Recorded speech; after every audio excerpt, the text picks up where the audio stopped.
Nakakainis yung feeling na akala natin wala tayong ginawang mali. Kaya minsan makakaramdam talaga tayo ng panghihina pag di natin nagawa yung gusto nating gawin.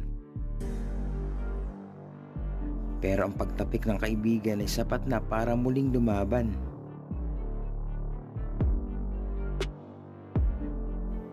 Kaya darating pa din ang oras na parang hinahamon ka ng pagkakataon.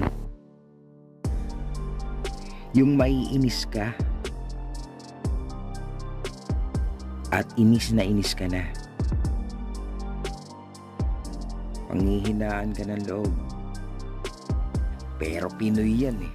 Babangon, titingala at lalaban. Ako nga pala si Damon X. Thank you for watching.